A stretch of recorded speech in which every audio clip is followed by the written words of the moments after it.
আমি 1 KG chicken নিয়ে নিয়েছি। আজকে চিকেন কষা করব।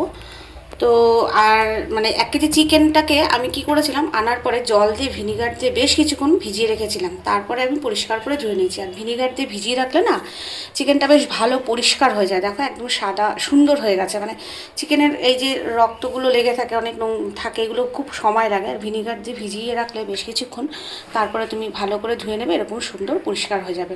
তো চলো তোমাদের দেখিয়ে দিই আমি কীভাবে চিকেনটা রান্না করব।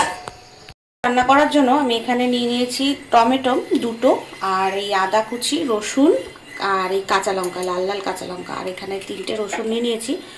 মাংসের মধ্যে গোটা গোটা দিয়ে দেবো। আমাদের বাড়িতে না এরকম মাংসের মধ্যে গোটা গোটা রসুন দিলে সবাই ভালো খেতে খুব ভালোবাসে, পছন্দ করে। আর এখানে নিয়েছি, এখানে পেঁয়াজ কুচি নিয়েছি 1 বাটি, আর এখানে আলু, আজকে আলু দিয়েই করব মাংসের ঝোল। দিয়েছি, কড়াই গরম হয়ে গেছে। এবার কড়াইয়ের মধ্যে তেল দিয়ে দেবো, কারণ আগে আলুগুলো একটু ভেজে নেবো হালকা করে।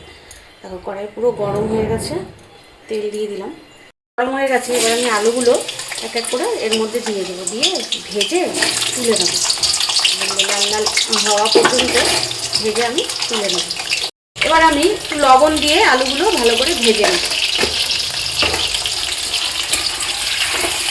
একটু লবণ দিয়ে নিলাম, কারণ তেলটা খুব ভালো গরম হয়ে গেছে, যাতে গায়ে না ছিটকে আসে, আর আলুর মধ্যেও লবণগুলো খুব ভালোভাবে যাবে, সেই কারণে লবণ দিয়ে আলুগুলো ভেজে নেব। এই সমান ভাজা হলে এবার আমি আলুগুলো তুলে নেব। শুধু লবণ দিয়েই আলুগুলো আমি ভেজে নিলাম, আর বেশি লাল লাল করলাম না। এবার আমি আলুগুলো তুলে নেব।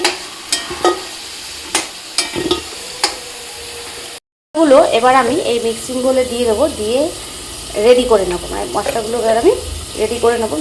আলু যতক্ষণ ভাজা হয়ে গেছে, এবার মশলাটা আমি আগে রেডি করে নেব, তারপর বাকি রান্নাটা দেখাচ্ছি। মশলাটা আমার রেডি হয়ে গেছে। দেখো এর মধ্যে দেওয়া আছে আদা কুচি, রসুন, আর সামান্য একটু পেঁয়াজ আমি কুচিয়ে দিয়ে দিয়েছিলাম, মানে কুচনো পেঁয়াজের মধ্যে দিয়ে দিয়েছিলাম আদা, রসুন, আর ওই লাল লাল কাঁচা লঙ্কা, আর জিরের গুঁড়ো। তো একসাথে দিয়ে আমি এইভাবে একটা পেস্ট করে নিয়েছি। দেখো আলু ভেজে নেওয়ার পরে এতটা তেল রয়েছে, আমি তেলটা একবারেই দিয়ে দিয়েছিলাম। এবার আমি দিচ্ছি তেজপাতা আর শুকনো লঙ্কা, ফোড়নে দিয়ে দিলাম। দেখো তেজপাতা আর শুকনো লঙ্কাটা একটু ভাজা ভাজা হতে হবে। আর শুকনো লঙ্কার যে ভাজা হয়ে গেলে যে গন্ধটা বেরোয় সুন্দর, সেই গন্ধটা কিন্তু বেরোবে। তারপর জানবে যে ভাজা হয়ে গেছে। খুব সুন্দর একটা গন্ধ বেরোয় শুকনো লঙ্কা ভাজা হয়ে গেলে। তেজপাতা আর শুকনো লঙ্কাটা ভাজা হয়ে গেছে, এবার আমি দিয়ে দেবো কুচনো পেঁয়াজ। কুচনো পেঁয়াজগুলো লাল লাল করে আমি ভেজে নেব।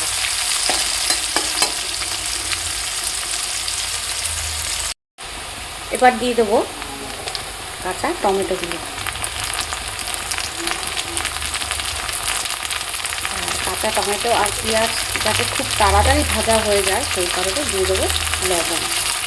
লবণ করলে তাড়াতাড়ি পেঁয়াজগুলো আর টমেটোগুলো গলে যাবে, তাড়াতাড়ি ভাজাও হয়ে যাবে।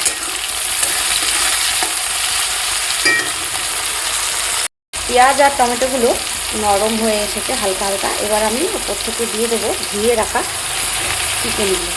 চিকেনগুলো কিন্তু আমি একটু তেলের মধ্যে নেড়ে ফেলে নেবো, মানে একটু হালকা ভাজা ভাজা করে নেবো, তাহলে না খেতে খুব স্বাদ হয়। চিকেনটা যদি একটু ভেজে নেওয়া যায় খেতে ভীষণ ভালো লাগে। সমস্ত চিকেনটাই আমি ওর মধ্যে দিয়ে দেবো। দিয়ে এবার আমি একটু নাড়াচাড়া করে নেবো তেলের মধ্যে। চিকেনটাও একটু ভাজা ভাজা হয়ে যাবে, আর কাঁচা কাঁচা গন্ধটা না থাকে না, এটা হচ্ছে আপনার খেতেও খুব স্বাদ হয়। একটু তেলের মধ্যে চিকেনটা ভাজা হয়। দেখো মাংসটা বেশ সুন্দর ভাজা ভাজা হয়েছে এবং তেলও ছেড়ে দিয়েছে। এবার আমি দিয়ে দেবো এই রসুন। 3 কোয়া রসুন নিয়েছি বাড়িতে, আমরা সবাই খুব পছন্দ করি মাংস গোটা গোটা রসুন খাওয়া। আর সাথে আমি হলুদও দিয়ে দিলাম।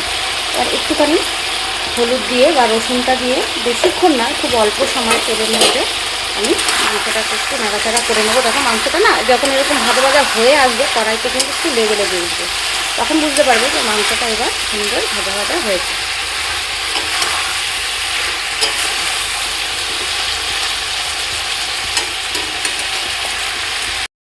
মাংসটা যখন এরকম ভাজা ভাজা হবে কড়াইয়ের পাশ দিয়ে কিন্তু এরকম লেগে লেগে উঠবে, জানো তো, তখন জানলে যে মাংসটা ভাজা সম্পূর্ণ হয়ে গেছে। এবার আমি এই যে মশলাটা দেখিয়েছিলাম, এবার এই মশলাটা আমি দিয়ে দেবো।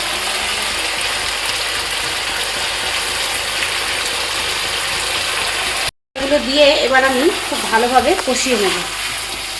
মাংসগুলো অনেকক্ষণ থেকেই তেলে রয়েছে, ভাজা হয়েছে সুন্দর। এবার মশলাগুলো দিয়ে খুব ভালোভাবে কষিয়ে নেবো। আমি সমস্ত মশলা কিন্তু একসাথে দিয়ে দিয়েছিলাম, আদা রসুন কাঁচা লঙ্কা একটু পেঁয়াজ কুচি আর জিরের গুঁড়ো। খুব সুন্দরভাবে কষিয়ে নেব যাতে মশলার গা দিয়ে একদম তেল বেরিয়ে যায়, এই পর্যন্ত কষিয়ে নেব। দেখো মশলা থেকে তেল ছেড়ে দিয়েছে, এবার আমি দিয়ে দেবো লবণ। কারণ আমি কিন্তু মাংসটা যখন ভেজেছি তখন কিন্তু লবণ দিইনি, তো এখানে এখন পরিমাণ মতন লবণ দিয়ে দেবো। আর আলুগুলো এবার আমি দিয়ে দেবো। আলু দিয়ে বেশ কিছু একটু কষিয়ে নেবো, তাহলে আলুর মধ্যে মশলাগুলো বেশ ভালো ঢুকবে আর খেতেও আলুগুলো স্বাদ হবে। কষানো হয়ে এসছে, দেখো তেল কিন্তু ছেড়ে দিয়েছে। তো আলু দিয়েও বেশ কিছুক্ষণ আমি কষিয়ে নিলাম। এবার আমি জল দিয়ে দেবো। মশলার বাটি ধোয়া জলটা আগে দেবো। জল দিয়ে দিয়েছি। রান্নাটা হয়ে গেছে, মাংসটাও ভালো সেদ্ধ হয়েছে, আলুটাও ভালো সেদ্ধ হয়েছে। এবার আমি উপর থেকে একটু গরম মশলা দিয়ে দেবো। গরম মশলা দিতেই হবে, গরম মশলা না দিলে কিন্তু ভালো লাগে না। আলুগুলো খুব সুন্দর সেদ্ধ হয়ে গেছে, একদম মিডিয়াম আছে আমি রেখে দিয়েছিলাম, কমপ্লিট হয়ে গেছে। এবার আমি নামিয়ে নেবো। একটু ঝোলই করলাম আজকের রান্নাটা, একদম কষা কষা করলাম না। কষা কষা সবসময় ভালোও লাগে না। দেখো রান্নাটা হয়ে গেছে, কমপ্লিট হয়ে গেছে। এবার আমি তুলে নেব।